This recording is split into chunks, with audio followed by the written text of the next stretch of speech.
Well, it's Chords and Coffee, and today we're coming to you from the PalinMusic.com warehouse. Got a very special guest, my friend, Taj Farrant. Thank you so much for being here. Thanks for having me. Yeah, so I guess it was back in August that we did sort of a rig rundown, for lack of a better term. Yeah. And I got to meet you and your wonderful family, and you can't see this behind the camera, but there's a bunch of great folks here.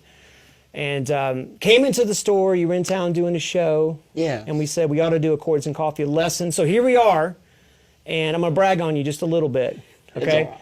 So Taj has the #1, actually two #1 blues singles in the entire world. Is that right? Yes, that is true. Thank you. Right? And you're 14, Yes. right? And you've got a great head on your shoulders. Thank you. A great head of hair, too. Congratulations on that. Thank you. Absolutely, yeah. It's been a long time in the making. So, Taj today is actually going to teach us one of those singles, and if we have time, and we'll just see where the conversation goes, maybe the other one too. But so if you're watching this for the first time and you, for whatever reason, haven't discovered this amazing talent and great human being, I would encourage you, go find Taj. He's easy to find. You're all over YouTube, all over Instagram, all over Facebook, and start following this amazing guitar player and amazing family too. So when I hear you play, I hear there's some obvious Stevie Ray in there. There's some obvious Gary Moore. But one of the things I wanted to talk about today, and we've got our gear here, we got our pedals, we got our amps. Yes. One of the things I wanted to talk about today is you are one of those amazing players that has tremendous chops. Thank you. You're welcome. And you also have great tone, and you also have really great feel, and that's kind of a feat in of itself, because a lot of us, and I can speak for myself too, I mean, I am 47. I had to think about that for a second, which is, you know, a telltale sign. But I'm 47 years old, and you know, in my life, there was a part where I was like, you know what, I'm not going to be the fastest guy. Right? And so I just started focusing on more chords and voicings and stuff like that. But I feel like you were really well-rounded. And so I just take a second, maybe talk about your influences, but also like just, do you have a practice regimen, or are you just the kind of guy that just wakes up and plays every day? And I'll say one other thing too. I've seen you play live and you play stuff note for note. Like I can tell if you have studied Cliffs of Dover. Yeah. You've studied Hendrix. Yeah. Right? And like, I'm not that guy. You know, I'm like, I hear it and go, okay, E minor real fast, you know what I mean? Or that kind of thing, right? Yeah. And so I would just love to talk about, I mean, you're disciplined, you have a practice routine. What does that look like for you? So, like when I first started, I practiced like 7 hours a day. Like I was just playing until like 2 in the morning. But, so not a lot of time for like Minecraft and Fortnite. No. Yeah. No, but a lot of it was just like sitting there doing scales the whole time. Mm-hmm. Or like if I was just after dinner, I was like watching a show, I'd just be doing scales while I'm watching a show. Mm-hmm. And it built up a lot of you might turn that up just so they can hear that. They built up a lot of the muscle memory in my like left and right hand to so you can do it without like actually having to think of it, because if you play it so many times you can play it without thinking the whole time as well. Yeah, let's put a quick pause on that, because that's a really good nugget. A lot of times I think people don't like to practice, and I'm speaking for myself too. Yeah. And a lot of times it may be, and just speaking for me, my natural predisposition to I don't like being told what to do. You know what I mean? I got a little bit of rebellious, you know, just natural streak in me. But the way that your cheat code for that is, and here's the nugget, is that you're doing something like watching TV that is totally mindless, right? And you're playing, I guess, the same thing almost over and over and over again. Yeah, right? you'd just be playing the same. So like a 3-note major scale kind of thing. Yeah. So for those of you playing the home game and you got your, by the way, we are tuned to E flat. Yes. Yeah. And just out of curiosity, E flat because of Jimmy, because of Stevie, or do you like the way it feels better, or? It's definitely easier to play in, like, it's quicker with my, like, I play faster in it because, like, the strings are a bit lighter. Yeah, the string, because of less tension, the strings are a little slinkier against the fretboard. Yeah. And don't you also think a Strat or a single coil guitar just sounds better? They sound better. In E flat? In E flat, just a more... Yeah. Yeah. So when you're rewatching this, hit pause right here, get your tuner out, tune to E flat. But that scale you were just doing, 3 note per string. So like if we're doing G, and again, it's really G flat. That's a G major. Yeah. So we've got 3, 5, 7. And are you doing that with, so index, middle, pinky, right? And then 3, 5, 7 again, right? So G, A, B, C, D, E, right? 3, 5, 7. It's stretchy, but also your thumb is as if you were doing this, right? Yeah, it'd be like, my thumb always follows the first finger, kind of.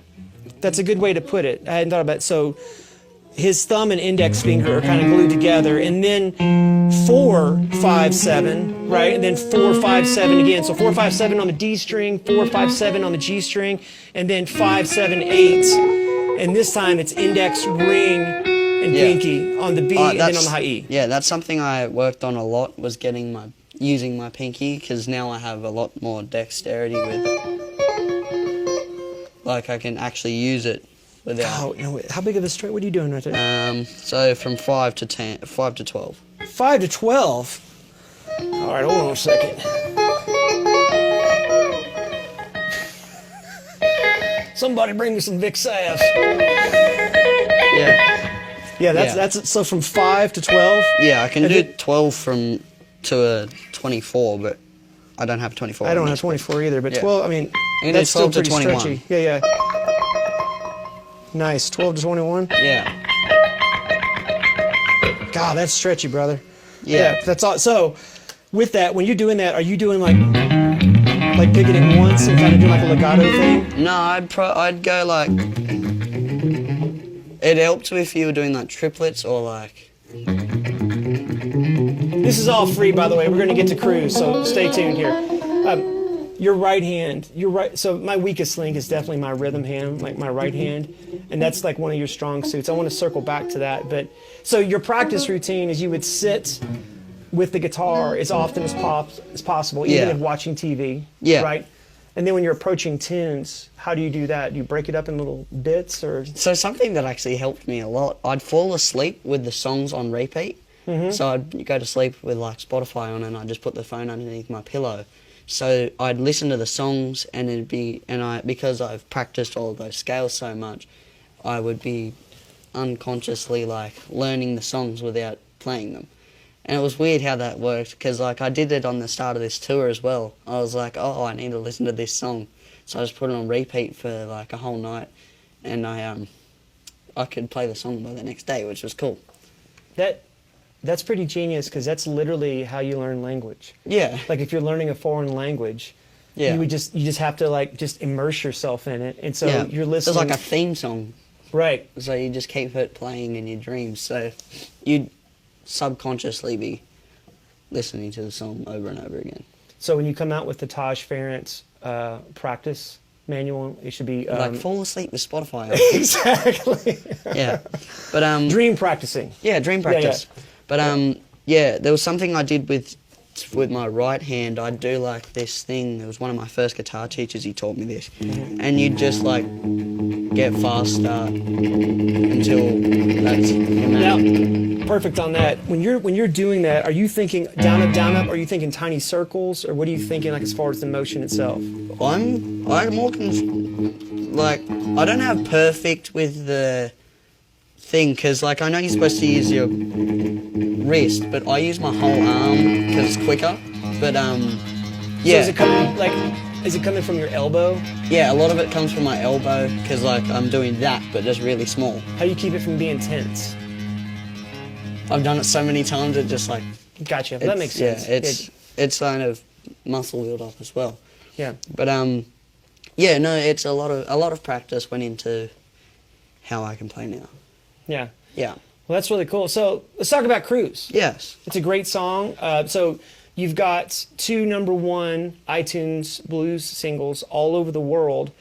You got an album coming out. You must be feeling really good about this album. When's the album-ish coming out? I know it's a work in progress. It'll be like early next year, maybe like January, February. So yeah. Yeah, you're pretty stoked about it? Yeah. I've written probably 500 riffs, but I don't like them enough to put them in the song. There was like, let's put them in the album. Like, there's only two riffs that I've liked that I actually released, and it was Crossroads and Cruz. Yeah. So there's like a vetting process. You don't just like write it and go, okay, let's go to the studio. Yeah, I came up with a really cool. It was a really cool riff the other day, and I'm like, that'd be really cool to do a song with, but I don't know if it'd suit the album because it's like more rocky than it is than blues. So yeah. Well, like so, Cruz is obviously very like okay. You've been falling asleep to Gary Moore. Yes, right? a lot of Gary. Yeah, which is great. And you know, if you're getting started in guitar and guitar culture, and you're like Gary Moore, like what are like the quintessential Gary Moore songs like a person should check out?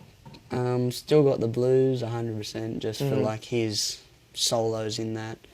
But check out the live versions because the live versions are always better than the album. Totally. Yeah. Parisian Walkways, I do that instrumental. So I play his singing. It helps a lot with the phrasing. And one thing I've noticed, like with the whole phrasing part of my playing, if you listen to pop songs and try and learn the phrasing from pop songs on your guitar, like the vocal. The vocal. Yeah.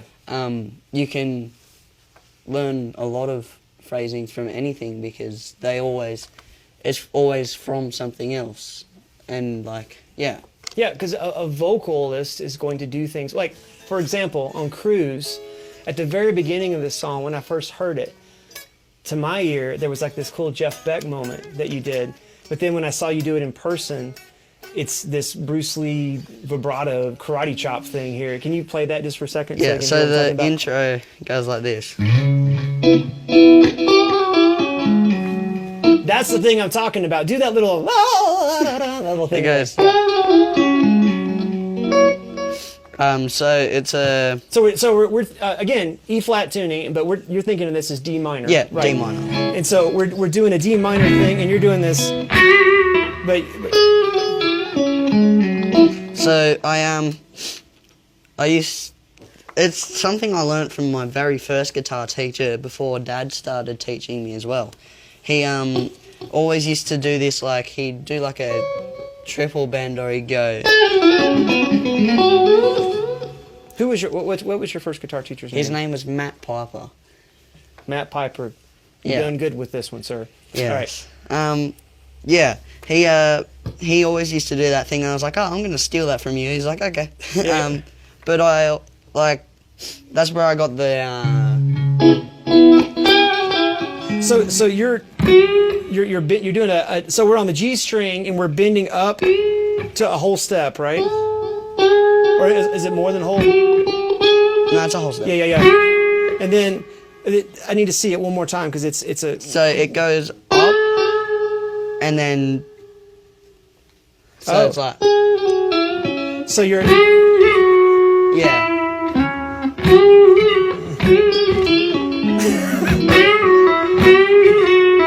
I'd have to work on that for a little bit. That's it's a really cool move. Yeah. It almost sounds like Eastern, kind of stuff. Or I do like. But it sounds like a guitar slide or a whammy bar or something. Yeah, or if I do like a fast run, I'd go like. And I'd add it. So yeah. So what's funny about that is that is such a cool technique, but I can imagine like when you were learning that's the kind of thing, like if you're in the next room hearing someone practice that. It got so annoying. I'd be sitting there going.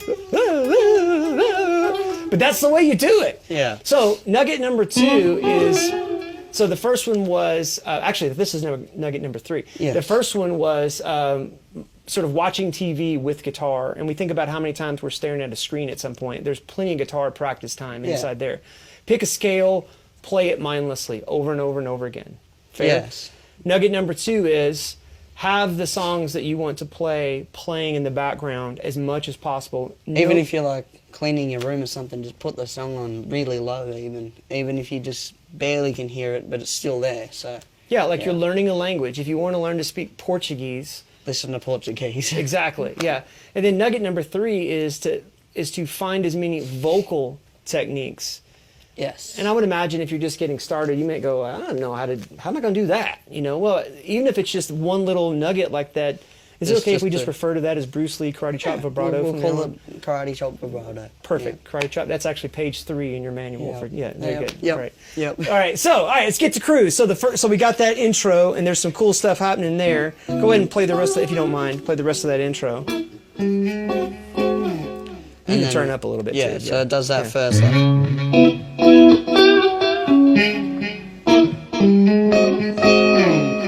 so in the intro, are you actually playing like G7? yeah. Yeah. And then later we switch to minor. Very interesting. Very, very tricky. Yes. I see you. Okay. So then we go to this chord. By the way, I always felt like this voicing for the minor 9 was like the Hobbit voicing. Yes. You know, Frodo of the 9 fingers. Right. The Middle Earth. Yeah, yeah. And so we got this. And show them that little thing you're doing there, because when I heard this, I thought you were going, but you're not. So in the start of it, well, not in the start, through the whole thing, it's going, and then this is where people will get confused and they think it goes, but it goes.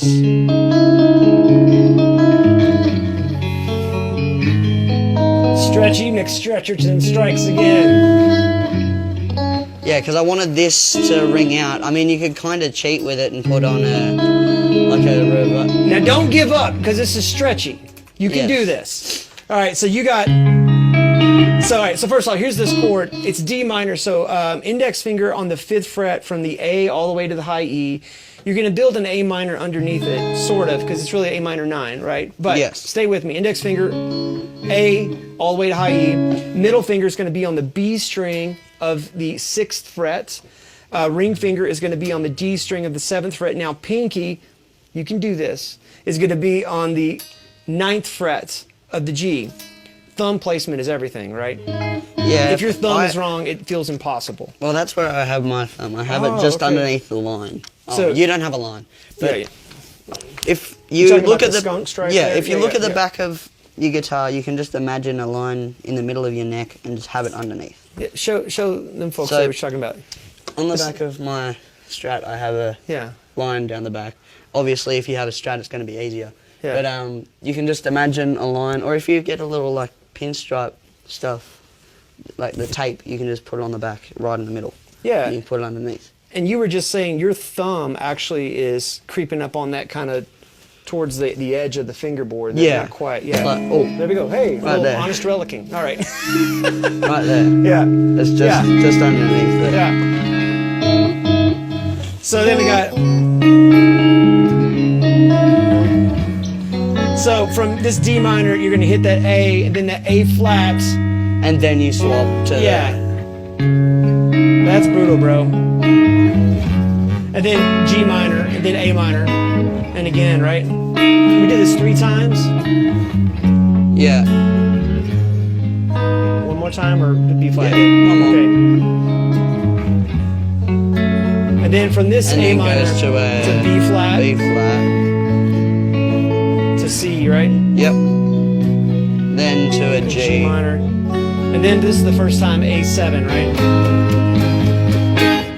And then back to the main riff again. So yeah. That is really cool. So the G minor is just good old-fashioned G minor here, index finger from the 3rd fret all the way across to the high E. You're going to build an E minor underneath it with your ring finger on the 5th fret of the A, pinky on the 5th fret of the D. Slide that whole sheboing right up here. Boom, for A minor, starting on the 5th fret. And then for the B flat, so you do that 3 times. Yeah. And then on the 3rd time after the A minor, you're hitting that B flat, index finger straight across the 6th fret. And then you're building an E major underneath it where your ring finger is on the 8th fret of the A, pinky is on the 8th fret of the D, middle finger is on the 7th fret of the G. Yeah. And then slide that whole sheboing up to the 8th fret, and that's a C major. And then back down to this G minor. And then to the 5th fret, the same exact grip as we did on the B flat and the C. This time it's on the 5th fret, making an A. And are you thinking of this as like A7? No, that's what I hear. Just straight up A? Okay. Yep. Was there like a keyboard in there or something? Because I could have swore I heard. I'm not saying you're wrong. You not were in there, that. I wasn't. Not in that Not in that song. On Crossroads, there was a organ I did on there. I got you. So yeah. Yeah, that's very cool. Maybe what I'm hearing on that, you at some point you like. Oh, I have a Leslie pedal actually Yeah, through let's that hear whole that. thing. Yeah. So it'll be like And that's the Electro-Harmonic Celester. That's Yeah. a very cool pedal. I just hold the chords.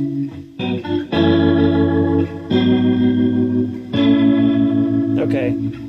That's probably what I was hearing. And was that like a separate take that you did? Yeah, that makes sense. Yeah. That's very cool. So, But on that last one, I would yeah. and I'd like instead of doing, I would arpeggio it. Yeah, and then let the pedal sort of Yeah. do the work of bringing the intensity. Yeah. One of the things and we touched on this right at the top, and this might be a good time to jump into it.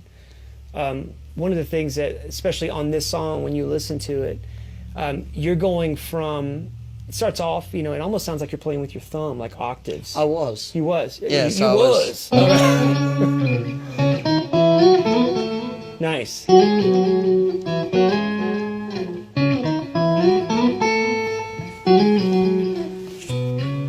So,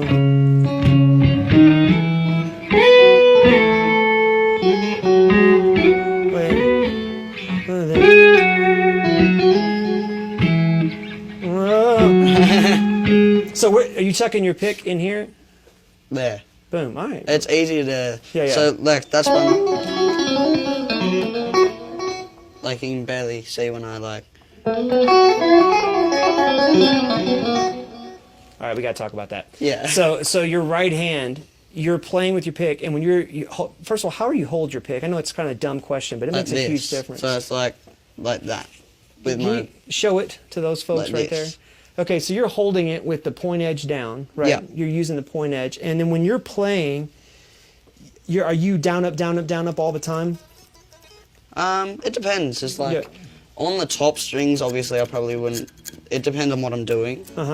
But most of the time, it is always down up, down up. And I've noticed that you will tuck your pick in your hand and use your fingers, and then in that case, just a second ago, use your thumb.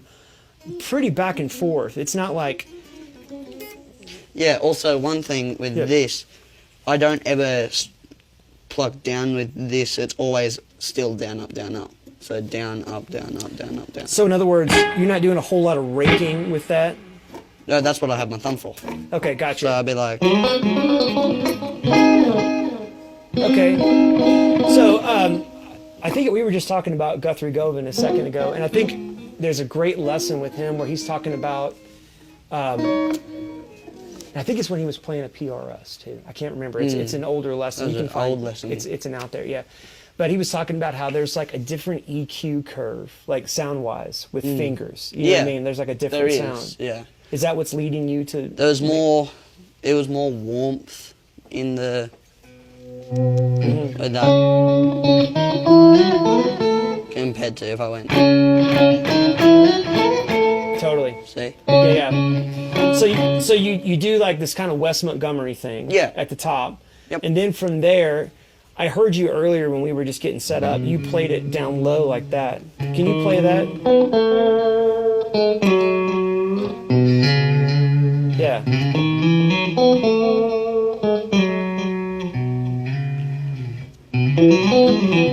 There was a bend that you did earlier on the low string.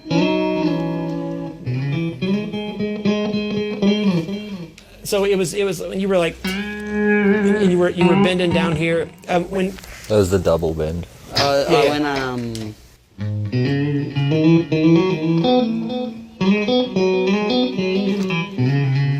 there's that little Bruce Lee thing again. Yeah. Yeah. So what's happening here, and while I'm just like looking at this, is that it's not just the fact that you're playing down here. And do you switch pickups when you get into that range too? most of the time in the start of the song, I'm on the. I call it the bell pickups, but it's the fourth position. But that's So between neck and middle, right? between the neck and the middle. Yeah, But if you're on a like a Les Paul or anything, you can just go neck pickup. It's pretty much the same. But that that's where I come up with that part. Yeah. And then I just did the same one without the octave. But the big deal is that what I'm hearing that's like this EQ difference is at that point you were like just using your fingers when you're on this. You're playing with your fingers, Yeah, I'm playing right? with my fingers on that part, Yeah, and then I get to the bottom part, and I get to the and that's pick. with my pick. Yeah. So right there, so it's the same melody. Yep, same melody. Burst out of D minor. Yep. We're tuned E flat. Yep. So D flat, and because you're playing it in this part of the neck with your fingers, Yep. and then this part of the neck with the pick. Yeah. When you're up here, it sounds kind of total. It sounds like different voices. Yes. Yeah. Yeah. The funny thing is, I didn't write any of it. I played it all like it was a backing track, and then I wrote some parts of which I wrote that main. That melody. Yeah. And then I added stuff to it, and then I put in the solos, and then the bridges and everything. So yeah. Well, so that was the thing I was going to ask you. You know, so you might be watching this and going, Nate, I love you, Taj, I'm amazed, but there's just no way I'm ever going to have those chops. A big, big, big thing to listen to, and we'll encourage you in just a second. But a big thing to wrap your mind around is that the song pulls in the listener and engages through these different voices, and you're keeping the pentatonic fresh. It's always pentatonic scale. Yeah, but you're doing it with your right hand. Yeah. Right? Yeah. That's a revelation. That ought to be nugget number 4. Yeah. We got a lot of nuggets. Stay tuned. All right. So anyway, but that's really cool. So when you're doing that, did you guys like go, okay, we're doing this song, verse 1, we're playing it Wes Montgomery style. Did you map it out intentionally, or was it just luck? No. So we did the thing, and we're like, I want it to go up, then come down again, and then back up, and then send it. So it was kind of where the whole, it was like a roller coaster. That's where it come in. But yeah, I was there was a lot of just the drums were playing, and I'd play to it, and I'd be like, "Oh, go like louder," and then. And you played bass on this too. Yes, right? I did play bass on this. So you had to. Did you guys just cut it as like you and a drummer? Just yeah. On Cruz, it was just me and a drummer, and then on Crossroads, it was I did everything. You I played did drums the drums, too? the Nice. keyboard, the bass, the guitar, and the All singing. right, Stevie Wonder. I see you. Yeah. Yeah, very cool.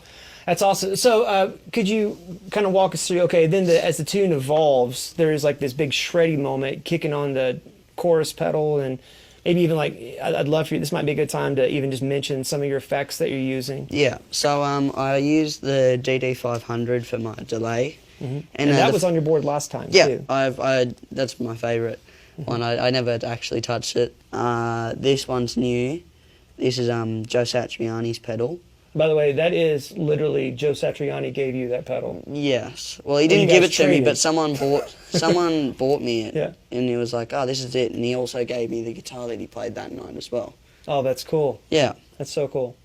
And then I used this. This wasn't on here last time, but it's a Schaefer replica. It just makes it sound better. So that's a cool pedal. That is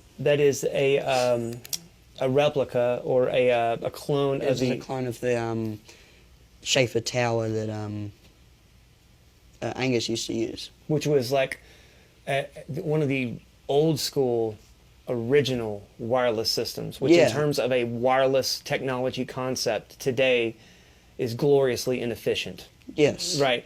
But the preamp that's inside of that thing was perfect. Yeah, that's cool. And then I have my Blue Sky Strymon, which I've had that on there for years. I love their stuff. Yeah, and I have a Super Chorus, which I've had that on there for years as well. McPherson is my wah, and I've used that for years as well. Is that an Australian company? New Zealand, but New Zealand, pretty okay. much.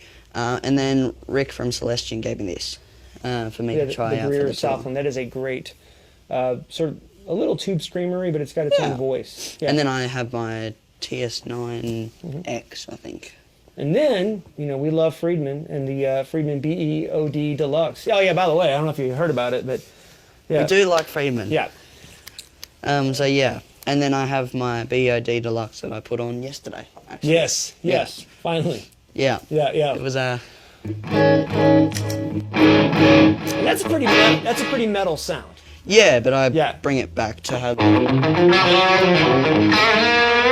So, fun fact, I don't know if the camera can get this. Are we on this channel right here? I am on the blue channel. Okay, here. so your gain is about what, like 11 o'clock? Yeah, maybe? but this channel is very. Is that the gain setting? That's the for that? gain. So the gain is almost off. So turn that off for a second.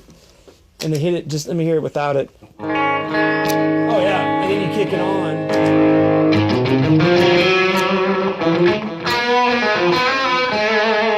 Now for fun, same thing, but turn the Schaefer off.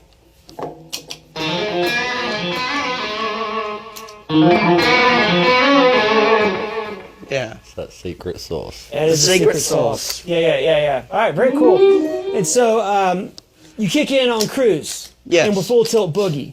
Oh, yep. And so what were you at, like on the 10th fret? You know, whereabouts on the guitar are we at that point? I'm at the D pentatonic scale, which is 10th. Yeah. When you're playing, are you playing like inside the classic pentatonic box with a little bit of variation, or are you thinking like all of the different forms of the pentatonic, or how do you where's your brain at when you're doing that, or you just feel? Once again, a lot of muscle memory. I was like, I knew where I was supposed to be and what I could do, but like a lot of it was just that main pentatonic, or I'd put like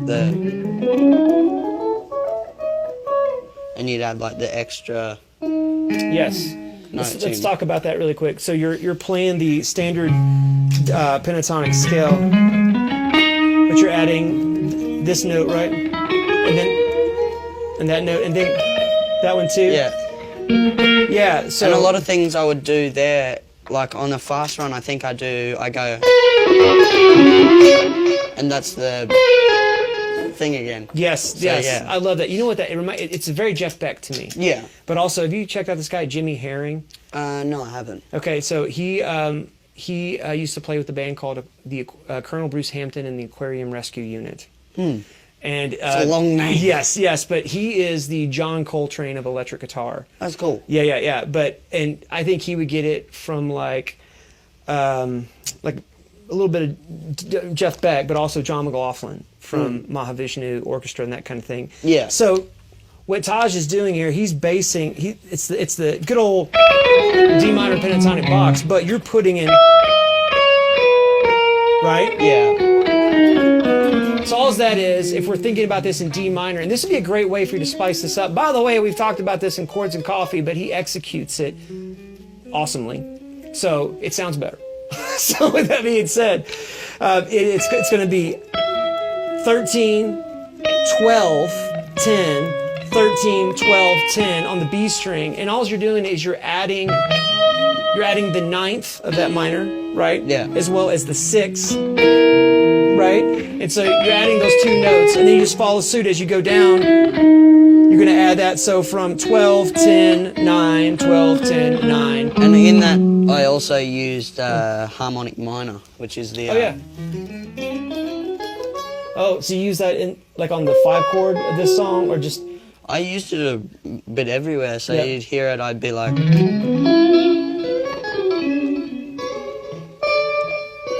Nice. So I guess that would be adding that the C yeah, sharp it'd be note. like a... Yeah, oh, that's cool.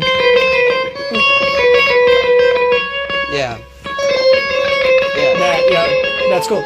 That little maneuver, that's just 10th fret on the high E, and then on the B string, 13th fret, but then scooted up to the 14th fret. Almost for release a little bit. It's Like that, Yeah. Well, very cool. So you're a fantastic player. Thank you. You really are, and you know, I'm humbled watching you play, but also, you know, you are a real joy to be around, and I mean that. Like, you're genuinely, all of you guys are just super, just nice, down to earth, easy to talk to. Thank you. I've been around some really fantastic guitar players, and I know that, and I'm saying this sort of delicately, is that sometimes you don't find those combination of things, being an amazing player and then being an amazing individual, easy to get along with, and still somehow attached to your humility, humanity, and all those things. Can you talk about that? That's something I always have liked to keep. It's just to know where I came from and what I was before I could play. So yeah. Yeah. Well, as you're following people, I mean, in this day and age we're living in, I really feel like more and more people are attuned to, like, not only do I want to shop at this business or listen to this guy's records, but I want to support that person and what they stand for. And you guys stand for good stuff. Yeah. I really appreciate that. Yeah, absolutely. I mean that. So before we wrap this up, there's somebody watching this right now that's a kid. Yes. And there, there is. You're out there. I see you. Yeah. And so you're watching this and you're thinking, God, I would love to be able to do that. How would you encourage that kid? I remember one of my good friends back home, he was like, there's the 3 P's of guitar: practice, practice, and practice. But a lot of it is practice, but a lot of it comes from like some of the stuff that we said. Just listen to the songs that like you want to learn. And if you listen to the songs over and over and over again, you will slowly understand what you're supposed to do and how it sounds. And a lot of things that helped me with like playing by ear was I'd just put on a backing track in a key and I'd just like free solo to like a YouTube backing track? Yeah, it'd be a YouTube backing track, any color, any key you want. And you can just do whatever you want to it. You can just solo over it. You can play the chords. It always helps when you're playing anything. So yeah. There's somebody out there that's been playing for a while and maybe, you know, even a little older, and they feel like they're in a rut. How do you get out of the rut? Because we all get in a rut at some point as a guitar player. One thing, like when I started learning Cliffs with Dover, I got in a rut with it and I couldn't learn anything. Mm-hmm. I let it go. I just stopped trying to play that song for like 2-3 weeks, and then I come back to it and I was still listening to the song over and over again, but I was like, I can't do it, so I'll just sit there. I'll just leave that song for a bit, and I'll do something else. Like I'll learn some other songs, and then I learned that there was some songs that I have learned that was in that song as well, so I already knew how to play that, and then I could already know how it was supposed to be played. So yeah. That's really good. So you didn't beat yourself up about the fact that you couldn't get it. Yeah, I just let it go for a while and then I come back to it. Yeah. It took me a month and a half to learn that song. So yeah. And that's, by the way, that's a month and a half. That was probably intensive. This is the guy that, you know, you're sitting in front of, you know, I don't know, like what you watch. Yeah, I was... Diners, drive-ins, and dives or something, you know, or... Yeah. What is it? It was Marty Schwartz. I used to watch him Marty all the time. Schwartz. Oh, yeah. Great guitar teacher. Yeah. Like the original YouTube guitar teacher. He was actually like OG, the original person. Yeah. So, yeah. Marty. Yeah. That's awesome. I love the fact that you didn't beat yourself up about it. I think a lot of times, sometimes if we can't get something instantly, then we go, not meant to be. Yeah. And so you came back to it. That's great.